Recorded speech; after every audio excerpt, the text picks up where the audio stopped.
na mwisho wake ni nini. Alright, basi tunaanza ndani ya misitu minene. Msitu mmoja umeshona kinyama nyama pembezoni kabisa mwa mji mkuu wa China. Sasa huku pembezoni kabisa yupo mwamba mmoja, ujamaa wanamuita Tagoni. Ni moja kati ya jemedari mmoja mkubwa sana katika jeshi la Japani. Na huwa ujamaa kila ifikapo muda fulani alikuwa akiweza kufanyaga mauaji ya kutisha sana. Anawaachilia wafungwa ambao walikuwa wamewashikilia katika kambi yake ambao walikuwa ni wa China, na alikuwa akiweza kuwaua mmoja baada mwingine, na ni baada ya muda fulani. Sasa leo ilikuwa imefika muda wake mzee mzima. Ni mzee mzima, baba la baba, wanamuita Tagoni. Ni jitu moja lenye roho mbaya kinyama nyama. Sasa leo kawafungulia wafungwa wa kutosha. Wapo anarandaranda porini, anafanya mambo na mavitu zimzee namna hii.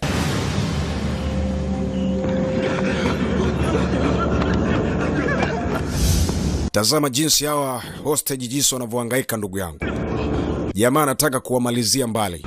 Li jamaa lina roho mbaya kinyama nyama. Lengo ni nini bado hajaweza kufahamika. Kwa nini anaua wa China bado hajaweza kufahamika. Tutakwenda kujua mbele zaidi. Chanzo ni nini na mambo haya yote kwa nini anafanya. Huyu jamaa anamuita Tadoni kama jinsi nilivyoweza kukuambia. Ndugu yangu, watu walikuwa kinyanyasika kinyama. Hao wote ni hostage.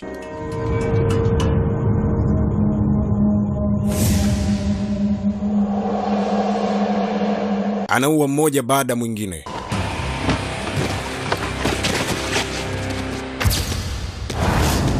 Lakini pia wakati yote mambo yote yanaendelea, yupo binti mmoja ambaye alikuwa ni mpelelezi wa siri na alikuwa ameweza kutumwa kwa ajili ya kuweza kumpeleleza ujamaa. Sasa tukio lote ambalo mwamba alikuwa akiweza kufanya, binti alikuwa akiweza kupiga picha na kuhifadhi kama ushahidi baadaye kwa ajili ya kuweza kwenda kupeleka katika kitengo kile ambacho alikuwa ameweza kutumwa. Cheki jamaa anavyoua wa China ndugu yangu. Anapiga shaba kinyama mzee. Yaani ni moja tu akukosi. Uli jamaa wanamuita Tagoni. Mambo yake si haba. Nitasema Mungu wangu, kwani wanadamu wanakuwa na roho kama hizi? Anamuua binadamu wenzake kana anaua mnyama vile. Sasa wakati kamaliza mauaji, wanakuja viongozi wengine.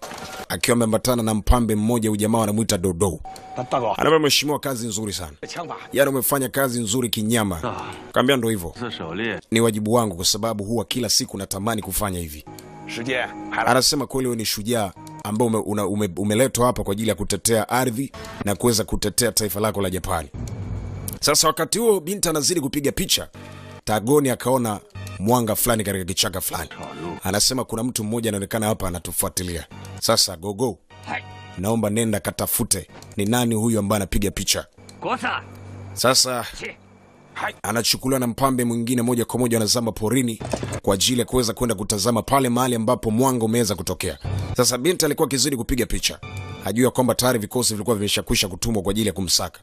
Dodo akiwa sambamba na wale timu kutoka katika jeshi la Japani wakawa nazidi kufuatilia ndugu yangu. Sasa binti anakuja kushangana kuta nyuma yake watu wanakuja. Akaamua kuweza kutafuta mbinu namna gani ya kuweza kujisaidia. Ujamani mpambe ambaye anaaminika sana katika kambi ya Japani. Wanamuita Dodo. Moto wake si haba mzee. Binti akatafuta njia kwa ajili ya kuweza kuescape. Anasema wanaramu yule kamata. Binti katafuta njia ndugu wangu, anakimbia kinyama nyama.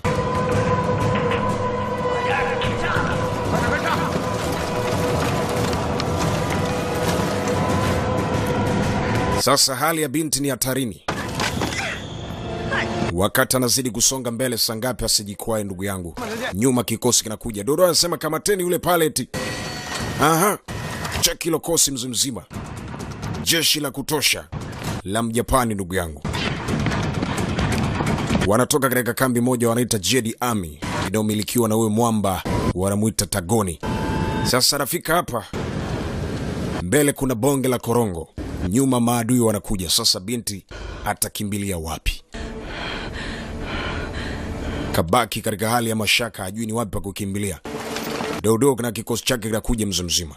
Sasa binti alichomoa kuweza kufanya kwa akili haraka haraka, akaamua kuweza kupanda juu ya mti na kuweza kujihifadhi pale. Hapo ndipo ilipokuwa salama yake. Sasa Dodo anafika hapa na shanga. Huyu binti atakuwa ameweza kujitupa huko chini kweli?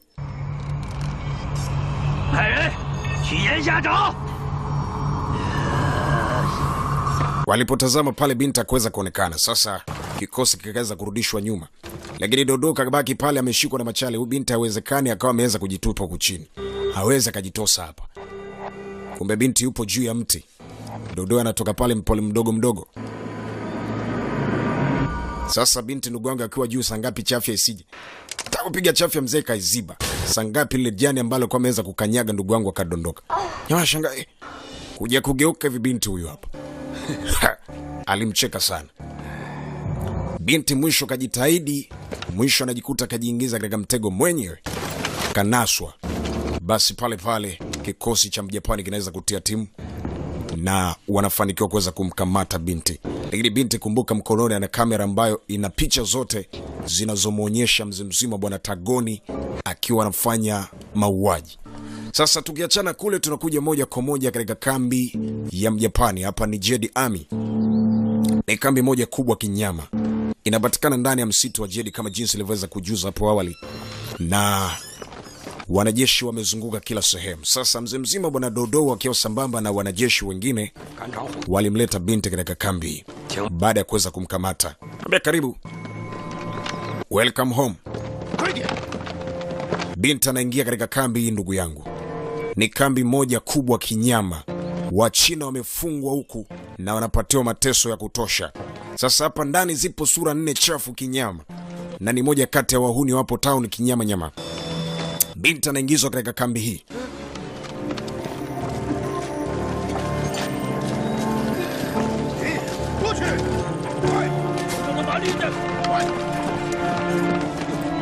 Sasa wa kwanza kabisa ni huyu hapa, wanamuita Dongli. Lakini pia wa pili kuna mwanaume wa kazi, ni huyu hapa, wanamuita Zangbo.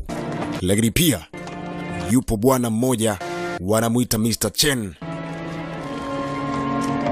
Mr. Chen. Lakini pia kuna kibonge mmoja wa maana sana, nitakujuza jina lake, ni huyu hapa. Sio mkali bwana, wanamuita Jianju. Ujamani bala lake tutakwenda kulijua hapo mbele zaidi. Sasa tuachana kule, tunakuja moja kwa moja mtaani huku. Tunatoka ndani ya Jedi kule katika forest ile, katika msitu ule, tunakuja ndani ya katikati ya mji wa Shanghai. Sasa hapa tunakutana na kicheche mmoja. Alikuwa kiweza kutembea kwa madaha kinyama nyama. Ujamaa wanamuita Mr. Teacher. Ukipenda muite Chenze Tai. Huyu wanamuita Mr. Teacher. Ukipenda muite Chenze Tai. Alikuwa akipita huku mtaani na ni moja kati ya kikosi kile cha Balo Army. Wale wana revolution. Sasa leo alikuwa akipita huku. Kuna wauni fulani alikuwa kiweza kumfuatilia. Jamaa akawa amehisi nyuma kuna watu wanakuja. Sasa jamaa akashangaa, hawa watu ni wakina nani tena? Mara ghafla mbele tena nakutana na wauni. Akajiuliza mara mbili, hawa watu wanataka nini? Sasa hawajajua balala mzima bwana Teacher, Mr. Chenze Tai. Jamaa akakunja ngumi. Sasa chekishia mambo na mavidudu mzee. Kibo, haya sasa. Kumekucha. Wakajaribu tena mzima Chenze Tai. Bwana. Hapo. Kitu. Bwana. Nam. Asante. Kipigo tu mzee. Dakika 2 wote chagambia, subiri. Akachomoa daga mzee. Jisalimishe. Jamaa akakataa. Ikatumwa hiyo mzee. Cheki daga na kwenda hiyo. Jamaa akalidaka tap. Yes. Sasa baadaye walizungumza cha kuzungumza. Lakini pia walikuja kufahamu ya kwamba ni moja kati ya watu ambao wana ukaribu sana na mheshimiwa bwana profesa. Mmoja ambaye alikuwa ni mwanaharakati mkubwa sana kutafuta uhuru na amani ndani ya taifa la China. Basi walimchukua moja kwa moja wakampeleka ndani kwa ajili ya kuweza kwenda kutana Mr. Professor. Wanamuita Professor Li Bansu. Mheshimiwa, karibu. Anasema nishakwisha ukaribia. Nahitaji tuweze tuzungumze kwa sababu nina ujumbe mkubwa na mzito ambao nimeweza kuuleta katika siku ya leo. Huyu ni Professor Li Bansu. Anambia karibu sana. Unajua kijana wangu nimekumisi kwa muda mrefu sana. Hatimaye leo tumeonana tena. Basi alimsogelea na kuweza kumkumbatia. Ni kijana wake anamkubali sana. Anasema natumaini kwa sasa nimekuona harakati zitaendelea. Akamwambia karibu bwana, karibu tupate chai kidogo. 事情是这样的。 Vipi lakini? 远东的将军米高尔科 Nafikiria kwamba ujio wako katika siku ya leo tutafanikisha jambo kubwa sana. 越境到了东北， Vipi huko ulipotoka? Kuna jipi ambalo lolote umeweza kulipata? 这方面被 Kwa sababu 查找。 kimya kimekaa kwa muda mrefu sana na hatujajua nini cha kufanya. 掌柜的， Akamwambia ndio mheshimiwa, nina jambo moja kubwa sana ambalo nimekuja nalo mbele yako leo. Akamwambia jambo gani? 你喝酒。 Anasema kuna siku moja nimepita sehemu moja nikasikia watu wakiwa wanazungumza. Sasa anampa historia, anampa jambo ambalo ameshakwisha kulisikia. Jamaa siku moja akiwa katika mgahawa mmoja akiwa anapata msosi, alisikia kikosi kimoja kikosi kimoja cha Wajapani kiwa kinazungumza ishu kuhusiana na kambi ya Jedi Army ambayo inapatikana kule ndani ya pori zito, msitu mmoja wanaoita Jedi Forest. Na anasema kwamba kuna mwamba mmoja anamuita Tagoni. Ishu yake huko si ya kawaida. Anawateka wa China hapa mjini na anawapeleka kule porini kwa ajili ya kuweza kuwatesa. Sasa jamaa akasikia ile habari. 看样子你这顿酒 Anasema hiyo habari hata mimi pia nilishakwisha kuisikia. Akamwambia sasa mheshimiwa, hili swala tunalifanyaje? 应该是虎头一带， Anasema kuna jambo ambalo mimi nataka tulifanye. Na nafikiri jambo hili 附近的 litakwenda kuwa moja kati ya sababu moja kubwa ambayo itatuletea uhuru. 警察 Kwa sababu moja kati ya watu ambao wanapelekwa kule katika Jedi Army ni wa China wenzetu. Kwa hiyo tunataka tufanye mbinu kwa ajili ya kuweza kwenda kuwasaidia.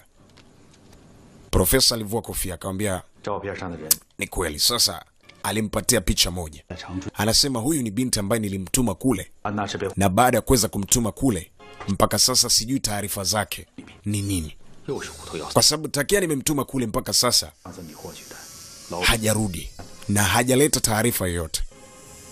Sasa sijui unanisaidia vipi? 敢闯这一带， Anasema inabidi tujue namna ya kufanya. 是身份， Anasema ni kweli kabisa, utakuwa umenisaidia kitu kikubwa, kwa sababu binti huyu tulimtuma kwa ajili ya kutuletea taarifa, 虎头要塞 akapeleleze ni mbinu gani hasa wanatumia wale watu na nini ambacho wanakifanya kule, lakini mpaka sasa hajarudi.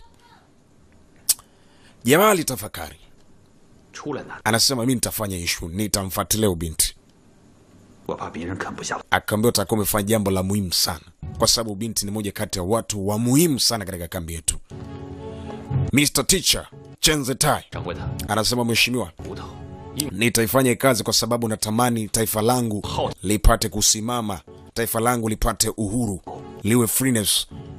Akamwambia kuna shida, 平安的救回来， na kuamini sana kijana wangu, na naamini 必须完好的回来。 ujio wako katika siku ya leo utakwenda kufanya kitu kikubwa. 保证完成任务。 Anamwambia sitokuangusha, nitafanya kama jinsi ulivyoniagiza. Sasa tunarudi ndani ya Jedi Army katika kambi ya Mjapani, ndugu yangu. Sasa leo mzee mzima bwana Dongli akiwa hapa, akaja mzee mzima Kibonge. 您要肯定渴了吧？那这个得先消。 Ukibonge wanamuita Dongli. 你俩过来，跟你俩说。 Sasa wakati wanazungumza pale, mara ghafla Cheni naye akaja akamwambia anawahitaji, nataka tuzungumze.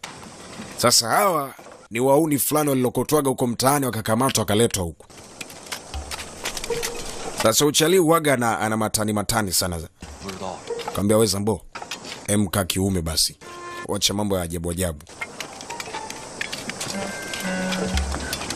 刚才郭三儿带进来那姑娘， Mr. Chen anamwambia kwamba kwa sasa tunahitajika kuweza kutoroka. Akamwambia we, kutoroka?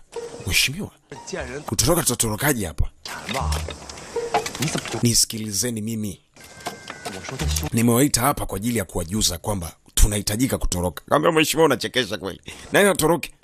你可真行！ Wewe unafikiri kutoroka ni jambo rahisi? 你看兄， Wewe unataka tuwawe? Jamaa huyu ni balait. Akamwambia 钱光 mimi nilipo hapa nawaambia tutoroke kwamba nimeshakwisha kujipanga. Umejipanga vipi mheshimiwa? Nataka tujue eti. 小小， Acha basi utani. Hem, tueleze basi. 那个 Tunatoroka torokaje? Kwa sababu ukijaribu kuangalia eneo zima limelindwa.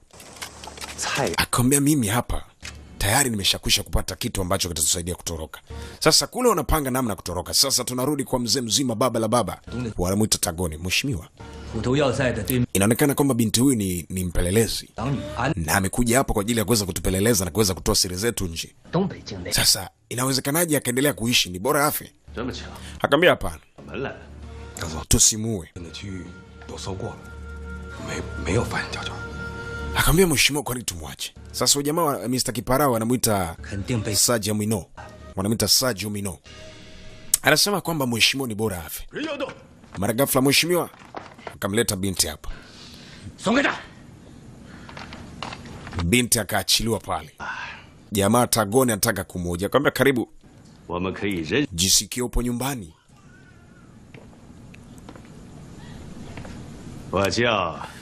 Ila nina maswali kadhaa nataka nikuulize.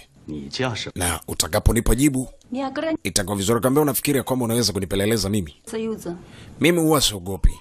Kifo kwangu ni jambo la kawaida sana. Amjuage Tagoni. Jamaa akamsogelea, ni binti mmoja mrembo kinyama. Akamwambia unajua binti, muonekano wako ni muonekano mzuri sana. Ni binti moja mzuri sana. Usitake kunifanya mimi nikawa na roho mbaya.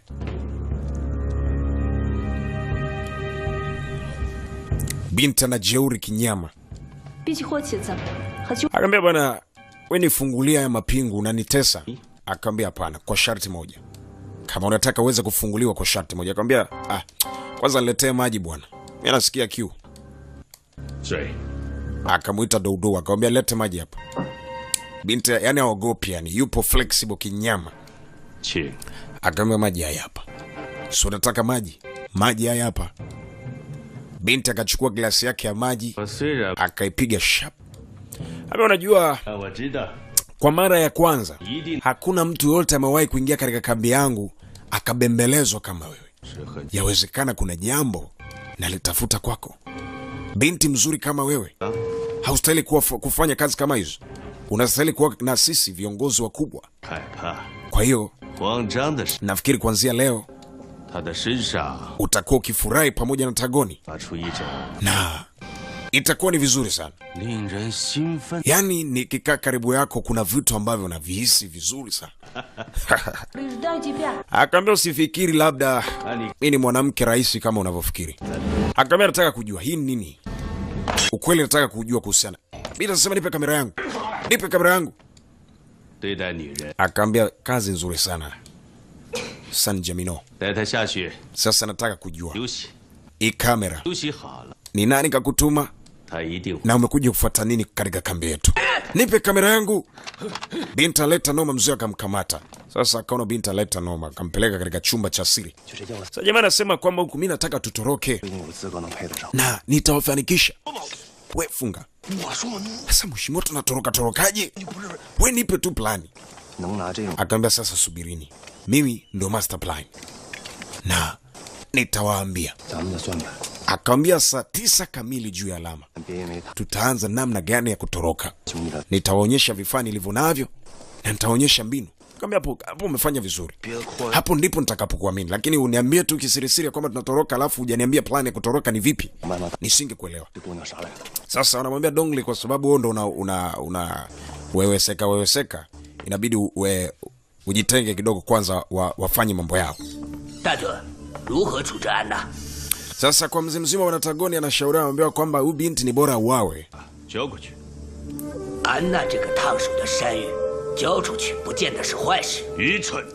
Anasema hapana, ubinti atakufa. Ubinti ataendelea kusalia hapa na hakuna chochote kitachoweza kumpata. Atakaa hapa kwa sababu mwisho wa yote atakuja kutuonyesha kitu. Akamwambia sawa mheshimiwa. Dodo anasema lakini uni uzembe mheshimiwa. Naona sasa tunataka kubishana. Akamwambia mheshimiwa lakini kuna ugeni hapa. Kakaribishwa. Kuna mgeni ametimba hapa. Alikuwa kuna binti moja mzuri kinyama kati ya timu hapa. Anasema mheshimiwa, nimepewa taarifa niweze kuja kusaidiana na nyinyi katika siku ya leo. Tagoni akamtazama. Kamnusa kwanza.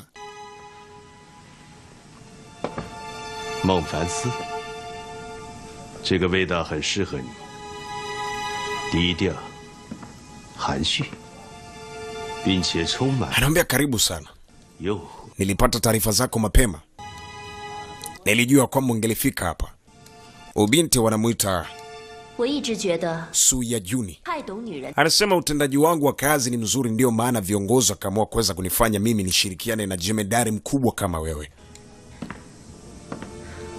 谈论工作， nafikiri nitakapofanya kazi yangu utanielewa zaidi 花雪月， na utajua na uwezo gani 臭男人。 na uwezo gani wa kuweza kufanya kazi.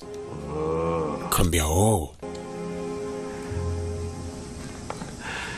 谭小姐， Nimefurahi kusikia hivyo 以后 na kila sababu 我这个处男 ya kusema kwamba unastahili kufanya kazi na mimi, 也来 japo 警务厅 sijajua uwezo wako wa kazi kiundani zaidi, 走 lakini kwa sifa ambazo unazitoa 的同意， imenifanya ni kuamini na nijua kwamba nimepata mtendaji kazi mzuri. 留在这里。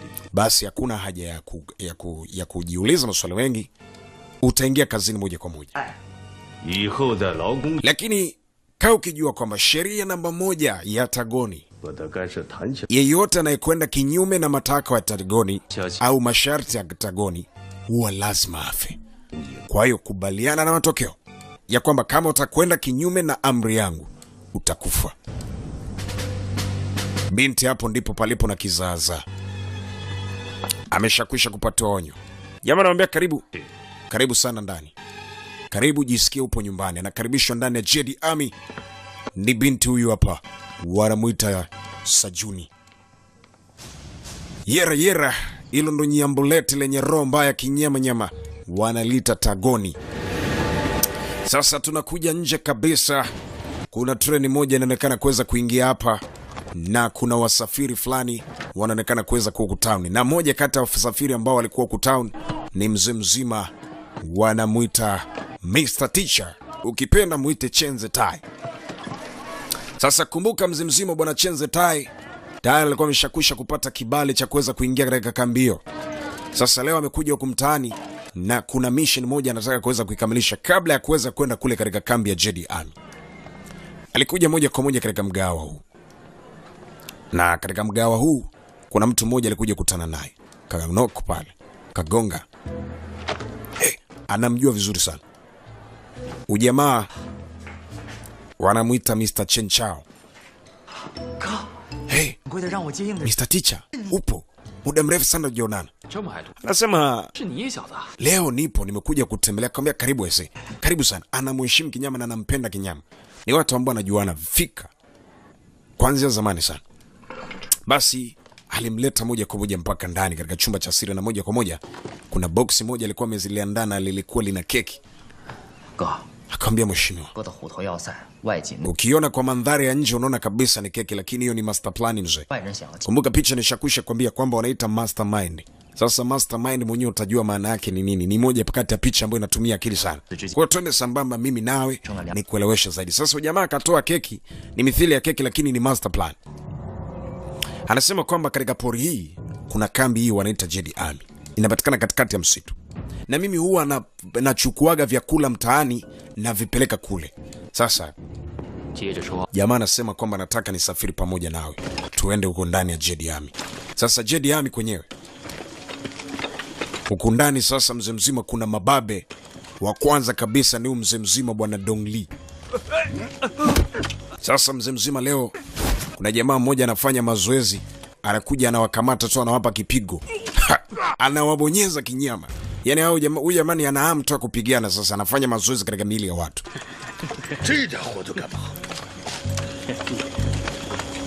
Zambo huyu hapa analima pale mzee mzima na mashaka kinyama. Sasa kibonge, oya. Kamuita kibonge. Kibonge Dongli. Kumbia mheshimiwa, naomba tafadhali usije kuonyesha kiburi eti. Kwa sababu anamjuaga Dongli ni mbabe, atakagi kuonewa. Kamfuata, kamshika mzee. Kunguta. Mr. Chen anatazama tu. Piga mitapa ya nyamale alianguki mzee, limekoma. Nilibabe kinyama. Pelekwa chini mzee. Sasa imeshakuwa ni balaa. Kwambia wewe, unadiriki kuweza kushindana na mimi? Taka kumpiga eti kiongozi. Kwambia mimi sioniwagi kifala. Kama wengine unaoneaga mimi sioniwagi kijinga. Ala, taka kumkuida eti master. Kapita naye kinyama mzee akambeba. Kibonge mzee akamzungusha master.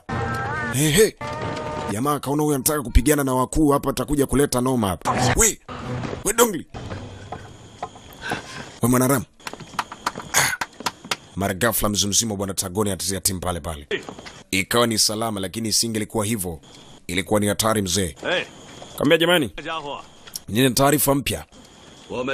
Leo nakuja kumtambulisha kwenu mgeni kabisa katika kambi yetu leo. Huyu binti wanamuita Su Yajuni. Ni mfanyakazi mpya ambaye atafanya kazi pamoja nasi na atakuwa kiongozi wa kuwasimamia nyinyi. Kwa hiyo naomba mumpokee na mumheshimu kama kiongozi wenu. Kama jinsi mnavyotuheshimu sisi na wengine, inabidi muweze kumheshimu naye kama jinsi tunavyoheshimiana. Mheshimiwa. Jamaa vipi? Sasa binti anakaribishwa katika kambi hii kwa ajili ya kuweza kutenda kazi. Majamaa hapo pale mzuri. Alright, basi tuanzie ndani ya Jedi Army. Wakati binti alikuwa kitambulishwa kama mfanyakazi mmoja mwingine mgeni aliingia katika kambi ya Jedi Army. Lakini pia kumbuka kuna plani ambayo tayari imeshakwisha kuwekwa mezani. Ikiongozwa na mzee mzima bwana Chenzu. Aha. Akiwa ameshakwisha kuwashawishi mzee mzima bwana Zangbo pamoja na Dongli wapate kuweza kutoroka. Sasa kile kikosi kikao kimeweza kutoka. Sasa kwa nje kidogo yupo huyu Mr. wanamuita Jamo. Sasa Jamo yeye yupo katika upande wa pili, alikuwa akifanya mambo yake. Binti anamwambia kwamba mheshimiwa bwana Tagoni anamwambia binti kwamba nafikiri mazingira kazi unayaona na watendaji wako wa kazi unawaona. Ndo hawa. Sasa wakaingia katika upande wa pili. Sasa ni wakati wa mazoezi. Wakatolewa majemedari wa 3 wa Kijapani, lakini pia akawa mzimzima bwana Dongli, Chenzu pamoja na mwenzake bwana Jianju. Wanahitajika kuweza kupasha. Aha. Ambia wewe na wewe. Ndio mheshimiwa. Kuna shida gani? Kakamatana mzimzima Chenzu pamoja na mkiongozi huyo. Wanapiga tizi mzee. Ni tizi la kiume mzee baba. Dongli akaona vipi? Zangbo pamoja na Dongli akamwambia vipi? Una uwezo mzika? Akamwambia mimi siogopi chochote. Sasa Dongli ni muoga kinyama. Piga moja safi. Kampeleka kiongozi puta. Sasa mzee mzima bwana Jamo yupo pembeni pale anatazama tu.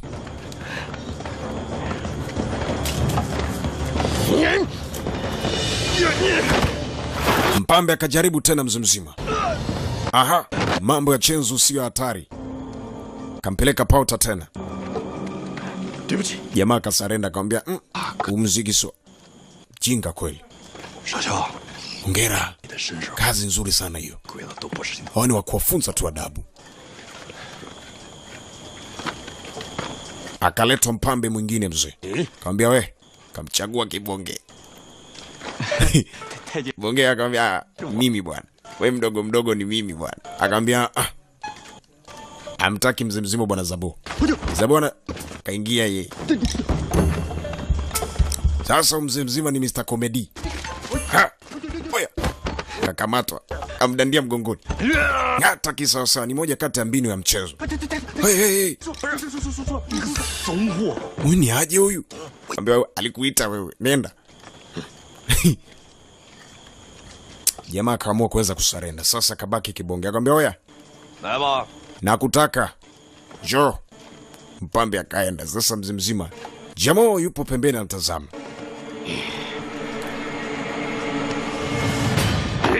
Kakamata kibonge mzee mzima, ni njemba moja imekula ugali dagae kashiba. Peleka moja tu chini mzee, tengua kila sehemu. Kibo. Jamo alipotazama mapigo uboya, kajua jamaa kweli ana uwezo. Ujamaa ni mfungwa namba 317. Anasema huyu sio mtu wa kubeza. Uwezo wake na pamoja na nguvu zake ni kubwa. Yawezekana akawa ni moja kati ya chachu kubwa kuweza kutuangusha. Kwa hiyo kamuita Dodo. Huyu mtu sio wa kuweza kumwachilia hata kidogo. Nitataka kuweza kurudia plani yangu. Kaambia sawa mheshimiwa. Plani yake ni ipi? Kama kawaida wanafunguliwa wafungwa na moja kwa moja wanaweza kuuawa. Kamuita. Acha basi. nafikiria kwamba maamuzi yao aliweza kuamua ni haya. Kamkunja jamaa kinyama. Jamaa akaona naye asibaki kiboya, akamwangusha kibonge. Dongli. Tumia. Bubu. Anasema sasa tunacheza bahati nasibu. Kama risasi itakukosa, basi tutawaachilia muende porini, na mkienda porini mimi nitakuwa nikiua mmoja baada ya mwingine. Binti akaweza kuachiliwa pale. Binti hivyo ni vijimambo tu na vitu ambavyo anaonyeshwa. Unyama mzimzima bwana Tagoni si wa hatari. Yaani ujamaa hafai. Ni bonge moja la gaidi. Sasa ameshakwisha kuachia ujumbe ya kwamba atacheza bahati nasibu. Wakati huo mzimzima wanamuita Mr. Teacher Chen Zhetai akiwa sambamba zaidi na Chen Chao. Walipata nafasi ya kuweza kuingia pamoja katika kambi, kwa sababu mzimzima bwana Chen Chao alikuwa ni muingiza mizigo katika kambi hii. Basi wakawa wamepata nafasi kwa ukaribu sana na kwa wepesi sana kuweza kuzama ndani. Sasa jamaa anajua pori zima na anajua ni wapi na wapi watu wanataka kuweza kuingilia. Akamwambia mheshimiwa, hapa nafikiri ndio njia ya kuweza kuingilia. Sasa wanaingilia katika njia hii hapa. Kwa juu kabisa ni katika milima mirefu kabisa. Kwa chini ndipo kambi ya Jedi Army ilipo. Anaambia unaona pale. Pale ndipo kambi ilipo.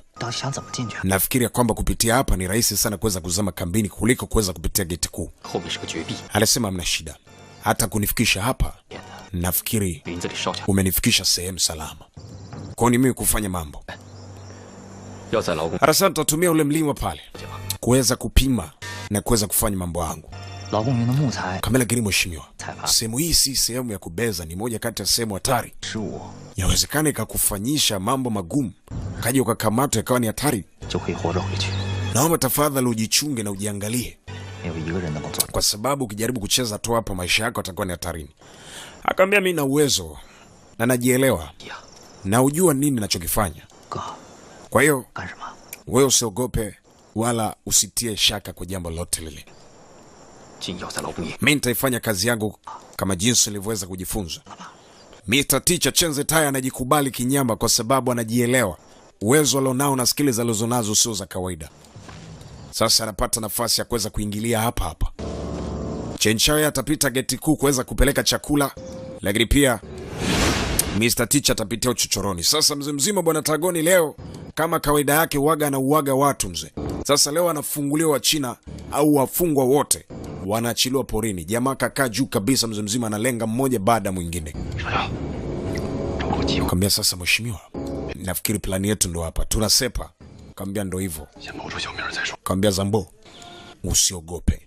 Ndo wakati wa kufanyaje? Wa kusepetunga mzee. Kumbe wakati huo mzee mzima bwana Chen Zhetai, Mr. Teacher, ameshakwisha kupata upenyo mzee. Kutazama porini kuna wanajeshi wa kutosha. Sema Mungu wangu. Kambi inalindwa kinyama. Yaani inalindwa kama rais vile mzee. Sasa alipotazama kwa mbele zaidi akashangaa kuna sniper yupo hapa. Na amejifunika na mavazi ambayo yanafanika copyright na msitu. Sema inamaanisha kwamba kuna hadi masniper. Sasa huku so Jamino asema mheshimiwa tayari tumeshakwisha kuandaa. Sasa wanaachiliwa. Dodo, kazi kwako. Kuachiliwa wafungwa, goma lianze. Kwambia sasa kaitwa makoplo wakafungulia wafungwa. Sasa wanafungulia wafungwa wanaingia porini mzee. Tagoni kakaa juu anapima mmoja baada mwingine. Yaani hakuna hata mmoja anaweza kuescape katika eneo hili. Kimbia! Sasa wakaachiliwa mzee baba. Yera cheki matusi na mambo ya mzimzimo bwana Tagoni. Ujamaa na shabaha kinyama nyama. Wafungwa wakaachiliwa. Wakati mzimzimo bwana Teacher Chen Zhetai anatazama kupitia macho ya shetani mzee. Watu wanaanguka, wanaamuka, wanatembea kwa sababu hofu. Hamna mtu anataka kufa. Anasema sasa nataka kuangalia uwezo wangu. Je, umeshuka au umeongezeka? Akavuta gobore mzima kama kawaida. Sasa jamaa Chen Zhetai anasema kwamba na mimi huu ndo wakati wangu wa kujipachika na kujiingiza humo. Yera! Chen Zhetai akaanza mambo mzima. Tagoni na akapanda kwenye farasi. Cheki mambo sasa. Yera! Bwana. Haya sasa. moja moja, chuma kibo. Chenze Tai anakwenda namna hiyo mzee, ni mmoja mmoja unaondolewa mzee, kitu. Aha, chekishia mambo ya Chenze Tai, anakwenda namna hiyo, spidi ya hatari. Tagoni naye anaondoa mmoja baada mwingine, kibondelele, watu wanauawaje. Chenze Tai kafika hapa. Sasa kwa mzimzimo bwana Zabo. Zabo anakimbia, anaumia kinyama. Chaki chuma zinamimino mzee. Chenzu kashanga. We Chambo, twende. Zangbo anaogopa jamani. Sasa kuna sniper huyu hapa. Kuna huyu sniper akamwambia oya. Ticha kafika. Vipi? Unahitajika kuweza kufa. Zito. Kamalizia mbali sniper. Bwana. Zabo kakoswa. Kakoswa tena. Wewe jamaa na bahati na Mungu eti. Kakoswa chuma mbili. Sasa kwa kibonge. Mzimzimo bwana Dongli. Dongli yupo na Chenzu. Chenzu anapita upande wake na Dongli upande wake. Akakoswa. Oya, kutwa. Zito. Tumalizie tu. Akamwambia acha twende. Mara ghafla naiko target. Kakutwa Zito. Hayo ni matusi ya mzimzimo bwana Chenze Tai. Sasa vipi? Sasa hapa ni kuweza kufanya plani kwa ajili ya kuweza kusepa. Tusipoweza kufanya mambo makubwa, tunaweza tukauawa wote. Kwa hiyo lazima tucheze kwa akili zao. Lakini mheshimiwa ulisema una plani ya kuweza kutoroka eti. Akamwambia subiri kwanza, tuuliza mtori, nyama zipo chini. Hapa ni kuweza kuescape. Ni kuweza kucheza na akili zao. Sasa mzima bwana Ticha anapita huku. Shangaa kuweza kuona watu jinsi walivyoweza kuuawa, ni wengi kinyama. Akaanza kuweza kunyatia mdogo mdogo. Kuna jamaa mmoja alikuwa ameweza kuuawa. Japokuwa ndo hivyo, aliweza kumfunika tu macho, na anasema kupitia nguo hizi na muonekano huu ndo utakanipa nafasi ya kuweza kuzama katika kambi ile. Akachukua nguo za yule jamaa na moja kwa moja anapata nafasi ya kuweza kuzivaa. Sasa mzimzima bwana Dongli akiwa sambamba na Chenzu, wanamuita Chenju, wapo huko. Sasa mheshimiwa tunafanya nini? Akamwambia usikate tamaa. Cheki watu wanavyotolewa mkuku mzee. Ni mkuku mwendo mdundo. Wanaona wenzao jinsi wanavyouawa ise. Kinyama, kikatili, mauaji ya kutisha. Yana wanaua wanadamu wenzao kama wanaua wanyama vile. Sasa jamaa ameshakwisha kuvaa muonekano mpya. Anatolewa bereta. Mzee mzima bwana Ticha au Chenze Tai. Majamaa mpaka sasa hivi wamenusurika. Pia Zambo yani. Anaambia yule jamaa ni mzembe sana. Hata kama ameuawa ni mzembe sana. Jamaa kamaliza. Mwamba bwana Tagoni. Dodo. Mheshimiwa. Nafikiri tayari.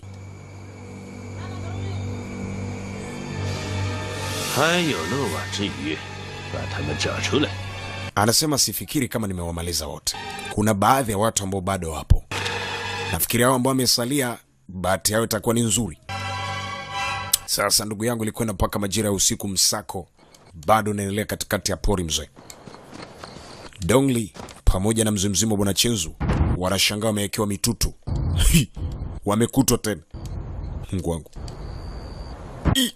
Yaani kujilinda kote huku tunakufa tena Mungu wangu. Sasa Zangbo naye yupo huku. Kazurura mwisho kafika hapa. Kuna lindwa kinyama. Kajibana sehemu. Mungu wangu. Akitazama juu hapo mzimzima wanajeshi wanapita kama nyuki vile. Sasa akaanza kuhangaika. Badala akaya atulie, akaanza kuhangaika. Arakafanya shangama, kaangukiwa na mtu. Wakabiringita mzee. Hadi chini. Hii ni laana wapi tena imetokea huku? Wewe njoo. Akajua ni wewe njoo hapa ni. Mara ghafla wote nao wakaarestiwa. Mungu wangu Zito kazimwa, ni majira ya usiku. Sasa katika wale wote ambao walitolewa pale, kuna baadhi waliweza kuingia. Sasa tunakuja kwa mzimzimo bwana Jamo. Jamo akakutana huyu huyu msafirishaji. Msafirishaji huyu. Chen Chao. Wakati wa Dodondo anaingiza kikosi kamili ambacho ametoka kukikamata kule mzee. Wanaingia. Ni baadhi ambao wamepona. Sasa msafirishaji anatazama kuangalia na shangaa kuweza kumwona Chenzetai huyu hapa. Kashakwisha kuvaa mavazi halisi na anaingia katika kambi ya Jedi Army. Alimuelewa kweli ujamaa sio wa kawaida. Uwezo wake na skills zake sio za kitoto. Ana uwezo wa hatari. Ameshakwisha kupata nafasi ya kuweza kuingia. Sasa hapo inamaanisha kwamba dili na mambo ambayo wameaplani tayari yamekamilika. Sasa Tagoni alikuja kutazama baadhi ya miili ya askari ambao walikuwa wameweza kuuawa. Wale masnap shooter. Wale mashuta wao, masharp shooter wameuawa kama wawili.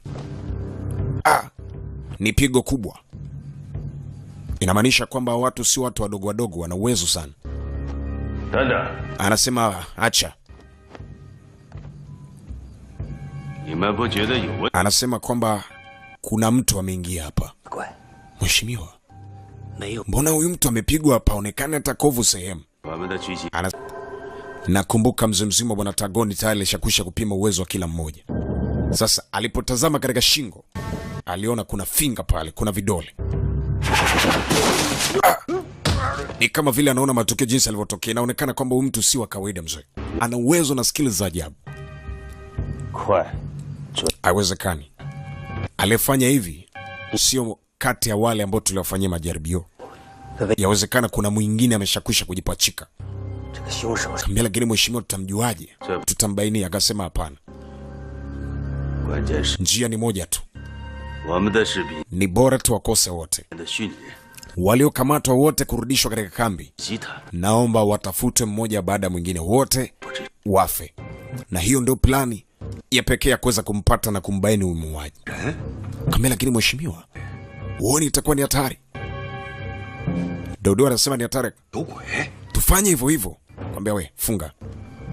Sanjamino akiwa sambamba na Dodo wanapata na mashaka, lakini mheshimiwa Tadoni alizungumza na kutoa final conclusion. Anasema watu wote wakamatwe na wapelekwe katika damnasi la watu, watakufa.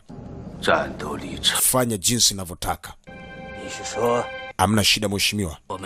Inabidi niweze kutii amri yako kwa sababu yeyote ambaye anakataa kutii amri yako huwa anakufa. Anasema basi fanya jinsi ninavyotaka. Wanahitajika kuweza kufa mara moja. Pasipo kuweza kujali na pasipo kuweza kujihesabu mara mbili. Watu wote wanahitajika kuweza kufa. Tagoni kakasirika kinyama. Na kunaga anayekataa amri. Basi walifanya kama jinsi mkuu wao alivyotaka. Wakaitwa vijana wote ambao waliweza kunusurika kufa kule porini. Anasema nisikilizeni. Kuna jambo moja nataka niwaulize na mnijibu. Mmoja wenu hapa anaonekana ni mgeni. Na ugeni wake inaonekana kwamba ni moja kati ya watu hatari ambao wahitajika katika kambi yangu.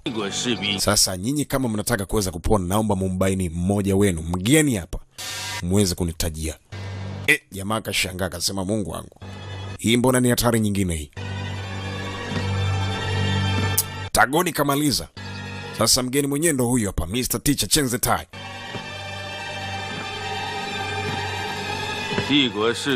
Nafikiri mmenisikia. Inahitajika muweze kumtaja mgeni ambaye mnamuona hapa. Mheshimiwa. Sasa tutamtaja mgeni ni nani? Zangboni muoga kinyama. Anasema sitaki kujua. Naomba mniambie mumbaini mgeni katika nyinyi nyote hapa ni nani? Nitajieni mgeni. Mkinitajia mgeni mtapona na hakuna hata mmoja atakayekufa, lakini kama mtanitajia kila mmoja atamuua aliyeko mbele yake. Nitawapatia bastola na kila mmoja atamuua aliyeko mbele yake.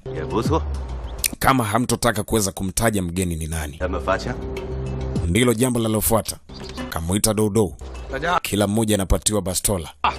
Shika, utamuua aliyeko mbele yako. Jamani akakabizwa Chenzetai, anajifanya kama boya vile yani. Utamuua aliyeko mbele yako. Zambo, shika. Kakabizwa na Chenzo. Kibonge pia naye akakabiziwa. wote wakakabidhiwa bastola. Sasa sharti ni moja, kumua aliyeko mbele yako. Ujinga gani tena huu? Mbona sasa ni kuonewa huku? Kama mnamfahamu mgeni simumtaje. Sasa ni hatari. Wakati huo sasa kwa bibia wanamuita Su Yajuni, binti mgeni kabisa katika eneo hili. Alikuja kuweza kushuhudia. Anasema nataka nikuonyeshe jinsi gani kambi yetu tunavyozidi kufanya mambo ya kihuni. Karibu hapa. Akamkaribisha juu kabisa ya jengo. Kwa chini ndipo mambo mazito yanapofanyika.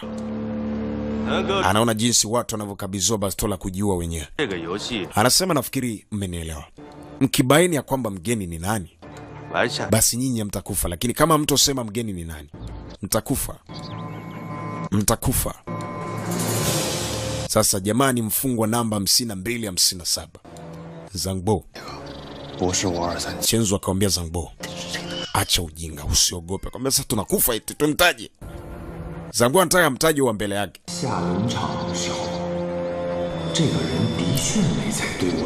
Lakini mzimzimo bwana Chenzo anasema asitajwe mtu wote. Tumtaje bwana. Akamwambia asitajwe mtu wote. Asija katajwa mtu wote, kwa sababu akimtaja mtu wote hapa itakuwa ni hatari.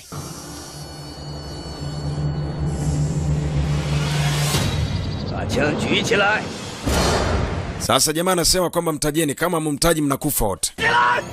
Sasa Jamino akamwambia wekeni silaha zenu mbele, kila mmoja amuue wa mbele yake. Kama mpo tayari. Zambo anasema jamani tumtaje eti. Mgeni suyo hapa mbele yangu nimtaje. Akamwambia we, funga mdomo wako, usije ukanitaja. Chenzo time, Mr. Teacher. Akaanza kuplani. Huyu jamaa anatumia akili kuliko chochote. Yaani akili yake ni nyepesi kinyama. Akamtazama Tagoni kapanda juu. Sasa anasubiria oda na amri. Yera. Sanjamino huko anafanya mambo mzee. Kila aliyeko mbele amuue wa mbele yake. Moja.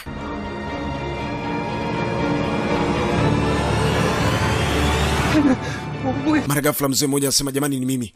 Ni mimi. Tagoni alikuwa anataka kusikia habari kama hiyo. Mzee mmoja akajitaja mwenyewe ni yeye.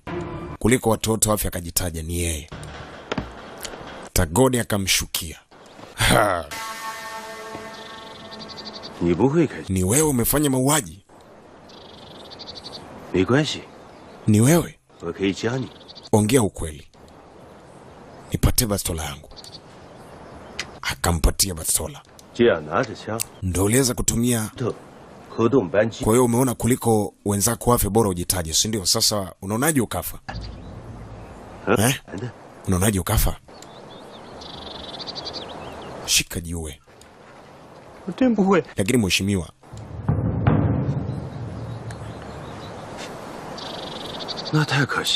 hakuna lakini. Kwa sababu wewe uliweza kukwenda kinyume na taratibu zangu. Una sababu yote kuendelea kuishi. Unastahili kufa. Akamgeuzia mzee, akampa nzito. Jamaa naga utani.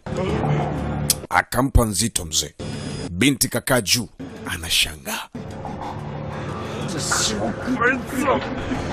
Mzee mmoja akasema haiwezekani, tunanyanyaswa mpaka lini? Akanyanyuka mzee anataka kumpiga Tagoni. Kitu kilichotokea ndugu yangu kageuzwa cheke. Unajua kageuzwa cheke.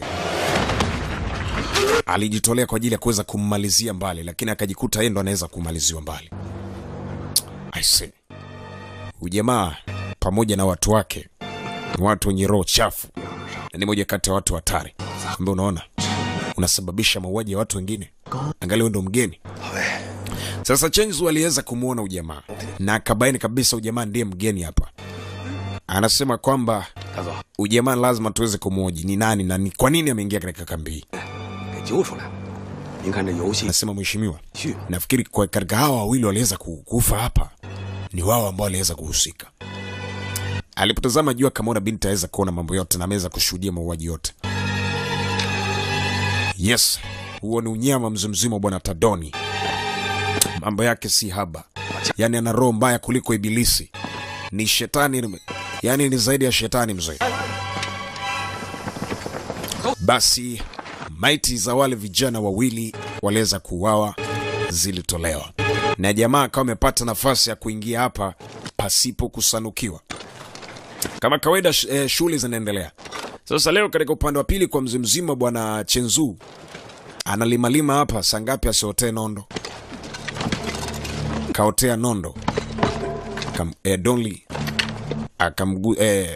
Zongbo akamgusa Dongli, kamonyesha mzee mzima, huyu ni mgeni huyu, huyu ndiye aliyesababisha kifo cha wale wote. Sasa jamaa wakati analimalima pale, alipotupa jicho juu akamwona binti, na binti tayari alishapatiwa picha binti, kwa hiyo anamjua binti. Anasema ujamaa ndiye aliyesababisha mambo yote haya, inabidi tuweze kumpeleleza. Eti ujamaa ndo mgeni huyu, atusababishia matatizo. Unajua chali yangu hata mimi sijapiga mzozo. Kama vipi unawaza chakula tu, wewe ni pancha nini? Kama sasa mimi niwaze nini sasa? Kazi tunafanya hivi hatuni, unafikiri nini kinachoendelea? Jeti na niuma eti. Acha ujinga. Umesikia? Sisi wanaume uwaga atuliagiliagi njaa, sawa? Usijifanye kawa kike. Nini? Basi hamna noma. Lakini mimi nikisikia njaa ina maana nisikwambie. Lakini vipi kusana ule akamwambia wewe subiri kwanza. Vunga. Sasa jamaa ameshakwisha kumwona binti. Na binti alipomtazama mzee mzima alimshangaa kujikuta anamshangaa. Akamwambia niache wewe, njoo huku chemba. Sasa Chenzu anashangaa, ama jamaa wanataka kumfanyia nini mwenzao? Kajua kabisa wa majinga wanataka kuleta noma. Zangbo pamoja na Dongli wakaweza kumtoa Chenze Tai, wakamleta uchochoroni huko. Oya. Jamaa anajifanya boya lakini hawamjui, mambo yake si haba. Kwamba hivi unatufanya sisi ni vipofu, si ndio? Unajifanya kwamba sisi hatukujua kwamba ni mgeni kabisa katika kambi hii. Oya, usituzoee, sawa? Wewe ndo mgeni katika kambi hii. Kwamba jamani mnazungumza nini? Mimi sio mgeni eti. Akaambia usijifanye mjuaji wewe. Anataka kumletea noma Chenze Tai akimbia. Jamani mheshimiwa, naomba mnisamehe. Inamaanisha kwamba mnikumbuki kweli? Mimi mgeni kuanzia lini? Unacheza na akili zangu wewe. Mimi uwaga sichezewi.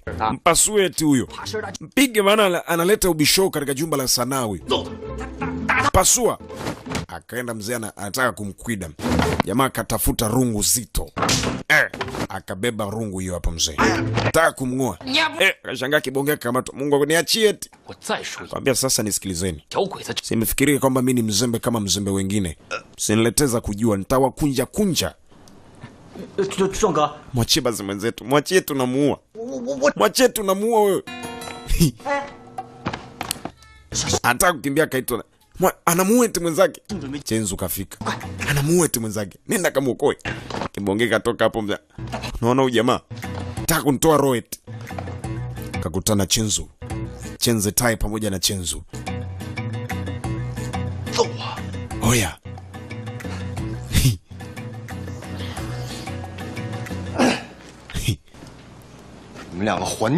Achanaga mambo ya ajabu nyinyi. Msifanye mambo ya kiuni kama hivyo. Kama sasa naona nataka kuleta wewe. Oya, takumaliza. Tulia. Mnajuana Basi hamna noma. Hamna tabu yote wala nini. Oya. Kampa onyo kali moja kwa moja kaweza kuondoka. Lakini jamaa tayari ameshakwisha kupata nafasi ya kuweza kuingia katika kambi. Sasa leo katika upande wa pili, binti wanamuita Yajuni, Su Yajuni.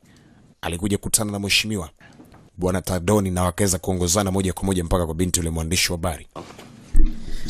Hapo nafikiri tumerudi tena kwa mara nyingine. Tunataka kujua.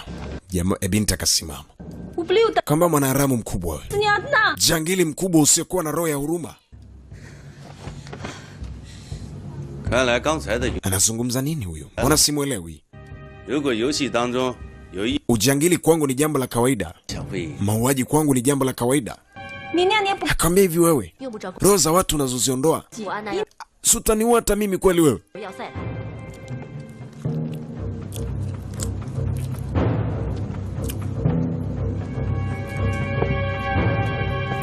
Jamali kamsogelea mzee.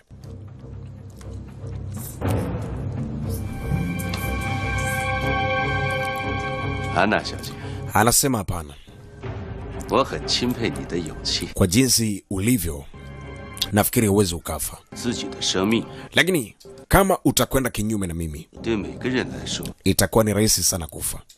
它只有一次。 Jambo moja tu, ikukubali kutumika na mimi. Binti akamwambia hapana, sahau, mimi kutumika na gaidi kama wewe siwezi nikatumika na wewe. Akamwambia jamani binti, kama unahitaji maisha yako yawe salama, ni bora uweze kujitoa ukae na mheshimiwa ili uweze kukaa kwa amani na upendo.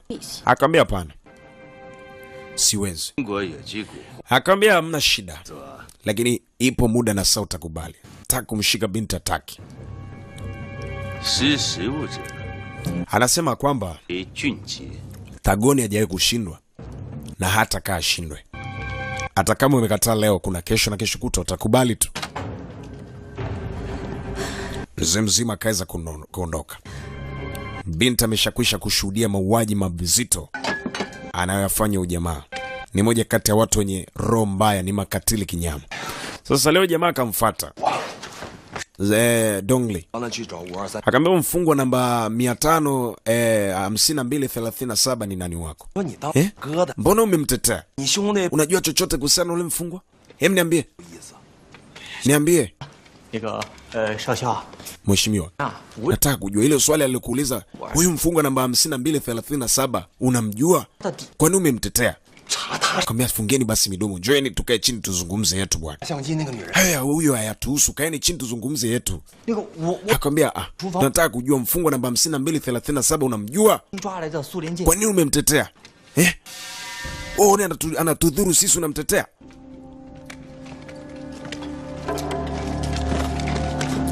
Dongli anasema subirini kwanza, nina plani ambayo nilishakwisha kuambia kwamba nataka tutoroke.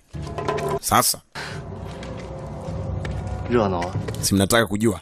Kama kwani tusijue? Sasa welete plani mezani, tuone vifaa vya kutorokea, tuanze kazi. Hayo masuala mengine ni baadaye. Akaambia vizuri sana, yaani kama umeweza kunielewa, itakuwa umeweza kufanya jambo moja kubwa sana la msingi sana.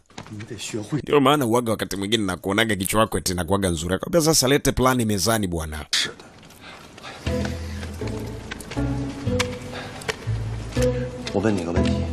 Sasa sikilizeni.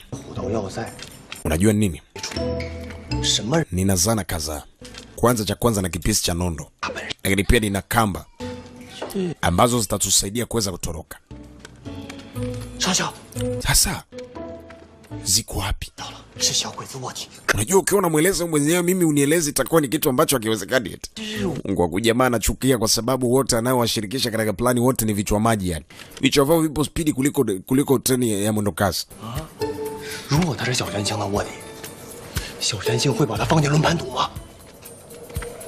Kama nimekwambia ukae kule mlangoni uchungulie watu wasije huko alafu unakuja huko.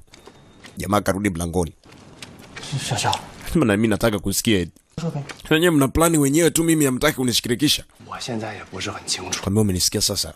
Nina kipisi cha nondo na nawaya ambao utatusaidia sisi tuweze kutoka hapa.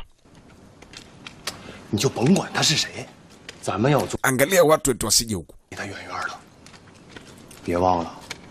Chali baada hawezi kuangalia watu, yeye kakaa na wasikiliza. Jomba kavuta. Kwanza kavuta kisu. Anasema hiyo ni kisu.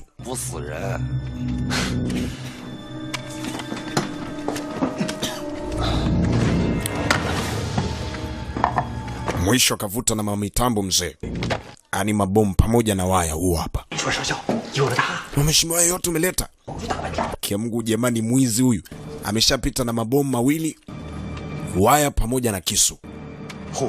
Anasema kwa hiyo nafikiri swala letu la kuweza kuescape lipo karibu sana. Tunasepa muda wote tokea sasa. Na baada ya kuweza kufanya mambo yote, hakuna mtu yote tunaweza kumshirikisha. Tunasepa sisi kwa sisi. Na nisije nikasikia taarifa hii imeweza kutoka kwa mtu yote yule.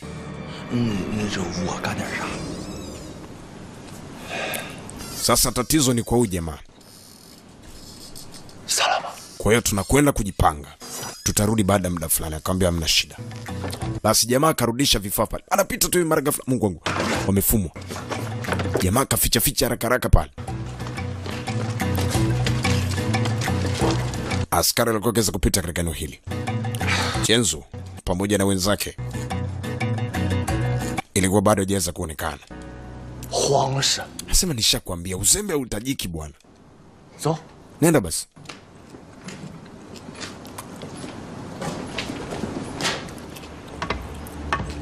Wakawa wanatafuta njia ya kuweza kuescape. Sasa tunakuja katika upande wa pili kwa binti hatari. Binti wanamuita Su Juni. Su ya Juni. Alikuja moja kwa moja katika chumba cha binti hatari. Wanamuita Wenlong. Barishnia Anna. Privet. Naomba niweze kuzungumza na. Kwamba unataka kuzungumza na mimi nini hasa? Unataka kuniambia nini? Huwezi nishauri chochote. Akamwambia hapana. Nataka nikwambia kwamba Tagoni ni mtu mzuri sana. Amekupa hifadhi hii ni kwa ajili ya wewe kuweza kukaa ili uweze kumpatia vitu anavyovitaka. Akamwambia hapana. Mimi sio rahisi kama unavyonifikiria. Akamwambia sasa kwa nini unafikiria hivyo?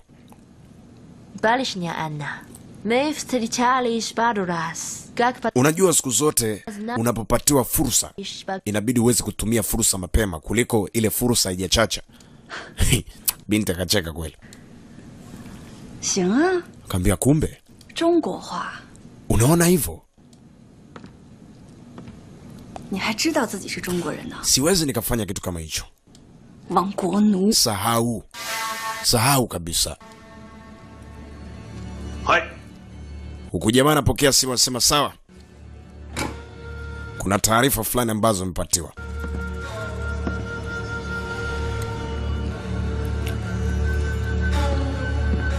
Mara ghafla anaingia mzee mzima Mr. Kipara, wanamuita So Jamino.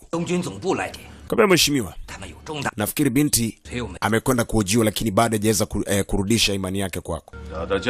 Anasema achana naye. Lakini mheshimiwa, tunatakiwa kuweza kumua. Kwambia hapana. Binti yule hatajiki kufa. Sawa mheshimiwa. Naomba nisamehe kama nimeenda kinyume na amri yako.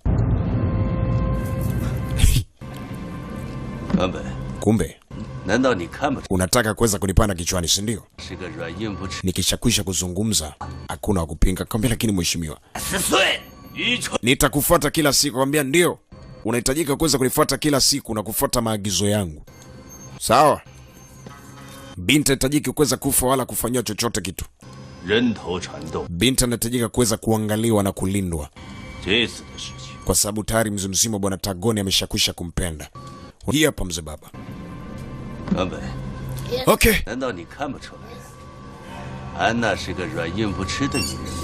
Tuanzie hapa. Wakati huo mzee mzima bwana Kamanda Somijo anapokea amri kutoka kwa mheshimiwa wake, hapasi kupinga wala nini.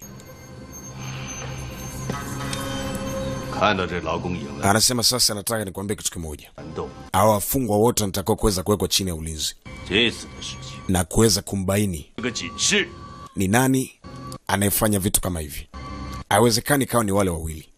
Wale wanaweza kufa, mimi si wahisi hata kidogo kama ni wao.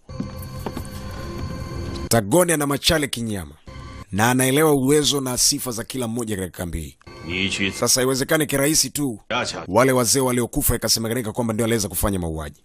Sasa katumwa mzimzimo bwana Sominijo kwa ajili ya kuweza kutoka moja kwa moja wafungwa wote wale mateka wote wakawekwa chini ya ulinzi. Wakati huo binti akiwa anapita pita huku amebeba sahani la chakula. Jamaa mzee mzima bwana teacher wanamwitaga Chenze Tai akameza kumwona binti. Akawa anamtazama sana. Wakati huo baba la baba mzee la kufidi Zangbo anatazama tu. Anaambia binti fungua mlango. Binti ataki amegoma. Kamomba binti kufungua mlango amegoma. Sasa kwa kamanda mzee mzima wanamuita So Jamino katoka akaanza kufanya pection. Wafungwa wote wamekamatwa wamewekwa chini. Mara ghafla kesi kuna upepo kwa nyuma umepita. Kuna mtu amepita kwa nyuma speed hatari. akawa direct makoplo wenzake moja kwa moja kuweza kuingia ndani.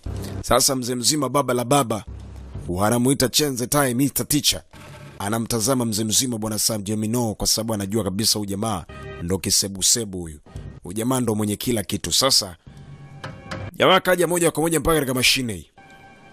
Anaitazama hii mashine. Kaambia sa chini huko, acheni uboya wewe. Watu wakaanza kusachi. Kuna kitu wamekihisi.